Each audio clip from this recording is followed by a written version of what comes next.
Part 4. Bukan apa yang Anda ketahui, tapi siapa yang Anda kenal.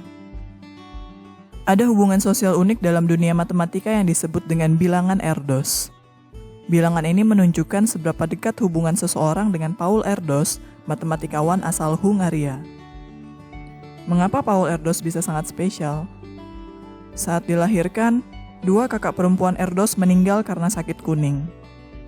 Ibunya sangat takut sesuatu terjadi pada Erdos, sehingga tidak mengizinkan Erdos untuk keluar rumah. Dia menghabiskan sebagian besar waktunya di rumah bersama buku matematika, menjadi sangat jenius dan berhasil mencapai tingkat doktornya pada usia 21 tahun.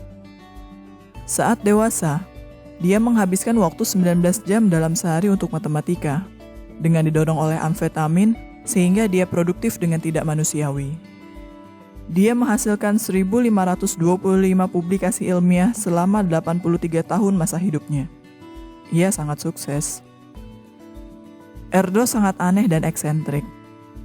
Jika Anda adalah teman Erdos, dia bisa tiba-tiba datang ke rumah Anda pada tengah malam untuk mengerjakan matematika. Namun, berbeda dengan ahli matematika lain, di mana biasanya lebih suka bekerja sendiri, Erdos adalah orang yang sangat sosial dan suka berjejaring. Dia pergi ke 25 negara dan bekerja sama dengan ratusan ahli matematika dari seluruh dunia. Dia seorang pemberi dan sangat mengayomi. Dia selalu ingin membantu orang lain untuk bisa menjadi lebih baik. Kemunculannya di depan pintu rumah Anda secara tiba-tiba pada tengah malam adalah karena dia ingin menjadikan Anda kesatria matematika yang hebat. Bilangan Erdos adalah sebutan bagi orang-orang yang pernah bekerja sama dengan Paul Erdos. Mereka yang pernah membuat makalah bersama Erdos memiliki bilangan Erdos 1. Mereka yang bekerja sama dengan Erdos 1 akan memiliki bilangan Erdos 2. Begitupun seterusnya. Erdos sendiri memiliki bilangan 0. Angka 0 itu unik. Tidak berarti jika berdiri sendiri, namun meningkatkan jumlah dari angka di depannya. Erdos telah mempengaruhi 200.000 orang ilmuwan dan banyak diantaranya yang memenangkan hadiah Nobel. Jadi, haruskah kita memiliki banyak koneksi dan menjadi ekstrovert seperti Paul Erdos untuk bisa sukses? Introversi-ekstroversi adalah salah satu kajian yang sangat mapan dalam dunia psikologi. Tapi masih banyak spesifikasinya yang masih diperdebatkan. Ada alasan yang bagus untuk menjadi ekstrovert. Manusia sebagai makhluk sosial, sebagian besar aktivitasnya adalah berhubungan dengan orang lain. Sehingga, seringkali seberapa baik kita berhubungan dengan orang lain akan mempengaruhi kesuksesan kita. Orang ekstrovert seringkali banyak bicara. Dan orang yang banyak bicara serta tidak takut menyampaikan gagasannya cenderung akan lebih dilihat sebagai pemimpin yang baik. Maka tidak heran bahwa sebagian besar CEO perusahaan adalah seorang ekstrovert. Penelitian juga menunjukkan bahwa orang-orang yang ekstrovert cenderung memiliki penghasilan yang lebih banyak daripada introvert. Jika menjadi ekstrovert memiliki banyak keuntungan, maka mengapa orang mau menjadi introvert? Sebelumnya, kita telah mengetahui cerita tentang Paul Erdos, namun kita jarang memberikan pujian kepada ilmuwan yang satu ini, Isaac Newton. Isaac Newton membawa paradigma dunia dari takhayul ke ilmu pengetahuan. Dampaknya pada ilmu pengetahuan modern sangat besar dan tidak ada orang yang berdampak sebesar itu sampai kemunculan Albert Einstein hampir 200 tahun kemudian. Newton mengembangkan teori kalkulus, optik, dan gravitasi seorang diri. Dia bahkan tidak mau meninggalkan kamar tidurnya hingga berhari-hari. Newton adalah calon utama pemegang penghargaan manusia tercerdas yang pernah ada. Ketika Anda secerdas itu, siapa yang butuh pertolongan? Orang normal yang biasa saja justru menghambat kerja Anda. Anda masih ingat teori 10.000 jam? Betul. Ekstrovert bisa mendapat manfaat dari koneksi jaringan yang mereka punya. Namun introvert lebih mungkin menjadi ahli dan pakar dalam bidang mereka. Introvert memiliki waktu untuk berlatih mengembangkan keahlian mereka sendiri. Jadi, ada ekstrovert dan introvert yang sukses. Dunia membutuhkan keduanya, tapi Anda belum tentu menjadi salah satunya. Data menunjukkan bahwa 1/3 orang di dunia adalah introvert atau extrovert sejati, sementara 2/3 adalah mereka yang disebut ambivert. Mereka berada di tengah dan bisa menyesuaikan diri dengan keadaan. Ekstroversi dan introversi adalah sebuah kisaran. Kita harus mengetahui kapan harus menyalakan sisi ekstrovert dan membangun jejaring sosial, serta kapan harus menyalakan sisi introvert dan mengembangkan keterampilan. Membangun jaringan sosial adalah sesuatu yang penting. Namun penelitian dari Francesco Gino menunjukkan bahwa ketika kita berusaha bertemu dengan seseorang hanya untuk mendapatkan sesuatu darinya, itu membuat kita merasa tidak bermoral. Adalah alami ketika kita lebih suka berjejaring ketika tidak merasa terlalu kentara.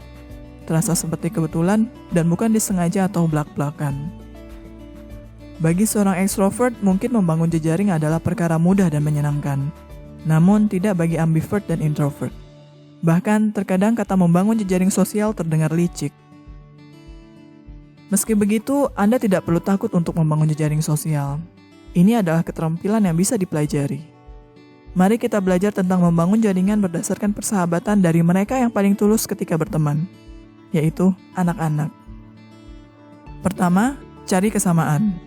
Penelitian menunjukkan bahwa kita akan lebih mudah berteman dengan orang yang memiliki banyak kesamaan dengan kita. Jika Anda suka Iron Man, maka berteman dengan penggemar Iron Man akan lebih menyenangkan. 2. Dengarkan dan berilah pujian. Mendengarkan adalah sesuatu yang penting dalam suatu ikatan, dan sayangnya ini adalah yang paling tidak pandai kita lakukan. Jangan takut dan jangan segan memberikan pujian. Penelitian menunjukkan bahwa kita lebih menyukai pujian daripada seks atau uang. 3. Jadilah seorang pemberi. Bagi kehangatan Anda. Beri tawaran bantuan kepada orang lain. Teman yang baik selalu menolong orang lain, mereka tidak pernah memikirkan tujuan atau imbalan apapun. 4. Mulai dengan teman-teman yang sudah ada. Salah satu cara tercepat membangun jejaring adalah dengan menghubungi lagi teman lama Anda, yang mungkin sudah bertahun-tahun tidak pernah Anda hubungi lagi. Tidak ada yang mencurigakan dari semua ini, mereka toh sudah menjadi teman Anda sebelumnya. Jadi, coba sekarang lihat daftar teman Anda di Facebook dan jangan takut tanyakan kabar mereka sekarang. 5. Luangkan waktu dan anggaran. Tidak ada yang mengalahkan kebersamaan dari bertemu dan bertatap muka secara langsung. Jadi luangkanlah waktu Anda untuk bersilaturahmi. Dan jangan ragu membayar kopi atau makanan bagi mereka. Penelitian menunjukkan bahwa kita akan lebih bahagia jika kita mengeluarkan uang untuk orang lain. 6. Bergabung dengan kelompok atau komunitas. Kita bisa bertemu dengan orang baru dengan tetap memiliki minat dan kesamaan dengan kita. Ini adalah cara yang bagus. Anda tidak menemukan komunitas dan kelompok yang sesuai? Jangan ragu memulai sendiri kelompok itu. 7. Selalu tindak lanjuti. Sebuah penelitian menunjukkan bahwa sesuatu yang membuat persahabatan bertahan adalah berkontak 2 minggu sekali. Meski tidak perlu sesering itu, paling tidak jangan melewatkan hari ulang tahunnya. 8. Carilah mentor Anda. Memiliki mentor sangat penting, dan mentor yang baik ingin Anda selalu berkembang.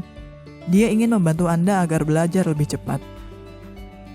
Penelitian juga menunjukkan bahwa hampir 2/3 pemimpin perusahaan memiliki paling tidak 2 mentor untuk membantu mereka menjadi lebih baik. Bagaimana caranya bisa mendapatkan mentor?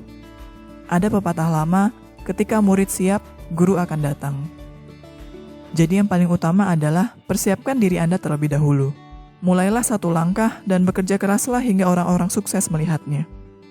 Pemula yang berbakat dan penuh semangat adalah hal yang langka. Banyak orang sukses di luar sana yang dengan senang hati akan menjadi mentor mereka. Ada satu kunci utama yang perlu diingat dan tidak boleh dilupakan. Jangan pernah menanyakan pertanyaan yang bisa dijawab dengan mudah oleh Google kepada mentor. Apapun kesuksesan yang dicapai sejauh ini, berapa banyak orang yang membantu Anda mewujudkannya? Keluarga, teman, guru, mentor? Ada berapa banyak orang yang membimbing, menasehati, menghibur, atau memberi harapan kepada Anda ketika Anda membutuhkannya? Tidak satupun dari kita, termasuk Newton, yang bisa melakukannya seorang diri. Sudahkah Anda meluangkan waktu untuk berterima kasih dengan tulus kepada mereka semua? Tentu saja belum. Anda sibuk, jadi lakukanlah.